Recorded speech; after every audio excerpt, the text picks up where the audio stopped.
Assalamualaikum warahmatullahi wabarakatuh. Alhamdulillah rabbil alamin wassalatu wassalamu ala asyrafil anbiya'i wal mursalin sayyidina Muhammad wa ala alihi wasahbihi ajma'in. Rabbi shrah li yassir li amri wahlul 'uqdatam min lisani yafqahu qawli. Amma ba'd. Kita nak bincang sikit pasal tentang perkara kuburiyun ataupun tentang masalah kubur ni yang ni tak.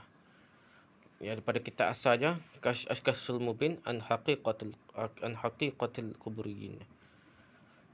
Penyingkapan yang nyata tentang hakikat golongan kuburiyun. Hakikat golongan ni adakah masuk sembah kubur lalu tidak gitu, tapi lampau pada kubur ada siapa tak syirik, ada tak siapa tak syirik, ada siapa tak kafir, ada tidak siapa anak pelih-pelih kuih bid'ah nah. Waktu kita nak bincang ini ni. Jadi kita nak sambung kitab ni, kita nak syarah pasal masalah ni. Saya beri banyak dah kitab ni kepada orang, tapi mama tak baca juga. Jadi perlu syarah lah sikit dah. Ziyaratuhu anis salam wa ma fiha min dalalat wa munkarat. Ziyarahu anis salam serta apa yang ada padanya dari kesesatan dan kemungkaran. Okey, karangan Syekh Ahmad bin Hasan Muallim lah. Tu orang alim besar lah. Dan dia ni keterangan Habib juga, keterangan Habib lah, keterangan Nabi juga lah. Tapi dia ikut sunnah lah. Dan Hadramaut lah juga lah, daripada sana juga lah dia. Tapi dia tak ikut, dia menentang kubur-kubur ni lah. Orang alim juga lah. Pendahuluan. Sungguhnya segala puji bagi Allah. Kita memujanya, kita meminta pertolongannya, kita minta keampunannya, kita berlindung dengan Allah dari kejahatan-kejahatan dari kita serta keburukan, kejahatan, khianat diri kita ni nak amalan kita. Siapa yang diberi hidayah oleh Allah, siapa yang diberi hidayah oleh Allah, maka tiada penyesatan untuknya. Tak ada lah siapa dia boleh sesat dia lagi dah.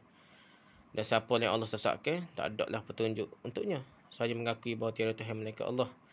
Dia sahaja, tiada sekutu bagi Allah. Dan saya mengakulah bahawa Muhammad itu hamba-Nya dan Rasulnya, utusannya. Dia diutuskan Allah SWT utuskan baginda Rasulullah SAW dengan hidayah dan agama yang hak, untuk dimenangkan, ditinggikan atas segala agama-agama yang lain, walaupun orang-orang musyrik tidak menyukainya. Surah Taubah ayat 33.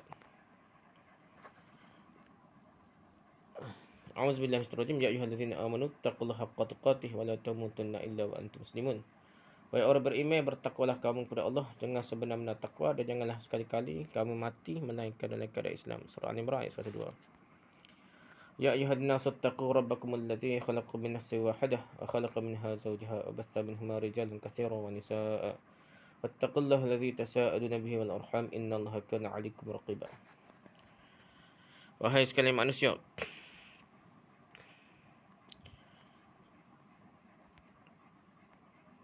manusia, bertakwalah pada Allah, Tuhan yang kamu telah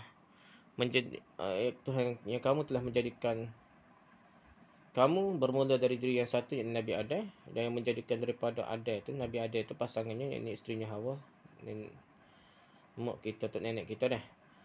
Dan juga yang membiakkan dari keduanya zuriat keturunan lelaki dan perempuan yang ramai.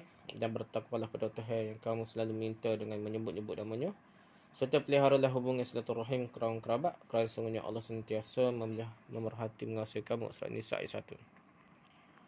Ya ayyuhallazina amanu taqullaha qulu qawlan sadida yuslih lakum a'malakum wa yaghfir lakum dhunubakum wa may yuti'illah wa rasuluhu faqad faza fawzan 'azima. Wahai orang beriman, bertakwalah kepada Allah dan katakanlah perkataan yang tepat, yang benar dalam segala perkara, supaya ia memberi kamu taufik dengan menjayakan amal-amal kamu dan mengampunkan dosa-dosa kamu. Dan ingatlah, siapa yang taat kepada Allah dan Rasulnya, maka sungguhnya telah berjaya mencapai sebesar-besar kejayaan. Surah Al-Ahzab ayat 7-1. Adapun amma ba'du, adapun selepas semua itu dan amma ba'du, sungguhnya sebenar-benar kata adalah kitab Allah. Dah. Oh, kita pergi ngajar tafsir takut sesat tengah kuasa dah. Kata hak paling baik kitab Allah nak kena faham lah, bukan kata ni tak payah dengan tak faham ambil berkat saja dah. Sebab petunjuk adalah petunjuk Muhammad sallallahu alaihi wasallam, begitu ke hadis Nabi. Orang tak akan lagi jauh sekadar baca ke kitab Allah dengan sunnah hadis, kitab Al-Quran dengan hadis ni tak sesat. Hak sesat mana ni ngaji dengan tak guru tak betul. Dia syarah lebih hak daripada Quran dan hadis. Oh, ni faham tu lebih hak. yang ambil ilmu kalam, ilmu-ilmu lain, ilmu tasawuf, hakikat ke apa, boboh dalam Quran dah ada kak. Dia takwil, tafsir apa? Tafsir qadar lah. Lebih hak daripada Quran dan Sunnah. Itu je sesatnya. Bukan semata belajar tafsir sesat. Belajar Quran sesat. Tak sesat. Habis-habis kurang dimaafkan lah. Kalau tersilap faham sikit sebanyak.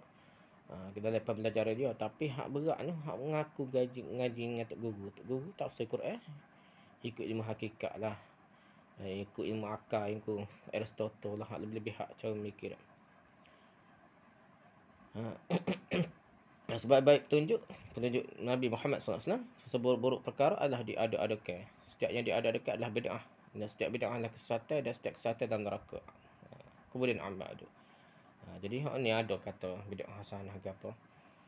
Nak bagi boleh sangat, nak bagi ikut kaedah luruh tu dah. Tapi masalahnya terbabah lebih hak kan dah. Kalau kita anggap semua bid'ah, ada bid'ah baik, bid'ah buruk, sedangkan Nabi kata kullu bid'atin dalalah, setiap bid'ah sesat kan. Bukan secara ilmiah berbahasa dia nak mesti ada bid'ah baik ke apa masalahnya. Dia kita terima bid'ah, ada bid'ah baik ke, dia jadi bermudah-mudahan dah. Takut terbabah kan, jadi bid'ah sayyi'ah juga dah. Kalau kita nak terima pendapat kata ada bid'ah mahmudah, bid'ah baik ke, kita biar selamat lah. Kita ambil jalan selamat. Kita ke apa, bukan ni mana hidup persepatan, ilmu pun tak banyak, amalan tak banyak, ambil sunnah Nabi lebih selamat lah. Dan Nabi kata setiap bid'ah sesat dan neraka. Kita nak ambil kata-kata ulama. Waktu kata ngaji Tok Guru lebih sesat daripada ngaji hadis, gitulah. Terbabah. Banyak lebih hak tak. Lebih hak zikir selawat, hak pelik-pelik lah, zikir pelik-pelik lah. Lepas tu beberapa fadilah kelebihan tertentu lah. Ni masalah nak. Nabi ajar pandai etin tak amal apa Nabi ajar, amal hak Tok Guru ajar tak. Ambil ijazah. Kalau ijazah tu hak Nabi ajar, boleh lah kita kata tak. Qabil tu saya terima tak. Ijazah ni. Ni tak hak Tok Guru ajar tak. Dan mimpi lah terima. Nak Nabi ajar, tak sih pula buat ijazah hak Nabi ajar tak. Ni masalah ni. Ini siapa pakai serban, siapa ni cara pakai serban. Tak sampai Nabi, sekat Tok Guru dia kata ni ijazah ni. Sahih nak sampai ke Nabi kat berat. Ada setengah ketika ke hadis Nabi. Hadis Nabi ni mungkin siapa yang nak kata kepala tu ahli hadis ni. Kita mana tak nipu dok gapo, sedap dia kata dah. Lepas tu dia dok cerita pergi ijazah amalan pelik-pelik tu. Entah mana betul dah. Tak, Tok Guru tahu mana, Tok Guru tak akan salah sikit apa dah. Ni masalah perkara yang kita mesti fikir-fikir. Benda ni kena mikir sikit je bagi kita tak sedar. Okay, habis itu. Sesungguhnya Allah telah mengutuskan para rasul untuk mengeluarkan manusia daripada kegelapan kepada cahaya, untuk mengeluarkan mereka daripada penyembahan hamba-hamba kepada penyembahan Tuhan sekalian hamba Allah SWT, agar agama menjadi seluruhnya untuk Allah SWT. Itu matlamaknya tauhid lah. Nombor satu sekali agama ni tauhid. Bukan sebut fardu ain saja. Fardu ain tu nombor satu tauhid. Tauhid ni jangan syirik ya. Masalah syirik ni bukan syirik ni orang jahat, syirik ni tak alim orang baik ni. Kema Kristian menuhankan bisa. Nah. Jadi benda-benda tu untuk Buddha pun ada perbahasan lah, ada kata dia sebenarnya cerita Nabi juga. Cuma dia sesat dah. Wallahu a'lam lah. Jadi kalau benda-benda Hindu pun ada cerita Veda apa kata kat Nabi Ibrahim juga, Nabi-Nabi. Lepas tu jadi syirik. Kerana pakak nak jadi Tuhan, pakak nak akak tu guru ya, tok wali ya. Sebagai Tuhan kecil ya. Tu jadi syiriknya. Okey, habis itu dah. Syaitan-syaitan telah berusaha untuk memisahkan mereka daripada agama mereka, menghalang mereka daripada apa yang datangkan oleh para rasul, dan mengembalikan mereka kepada kegelapan-kegelapan. Itu satu kerja syaitan. Jangan kita sedar hati dan kita nama Islam tak akan syirik dah. Dia kafir sungguh tak apa, ni malah cara dah syaitan ni hak nak cara hak ngaku Islam ni supaya jadi syirik dah. Kesesatan dan penyimpangan.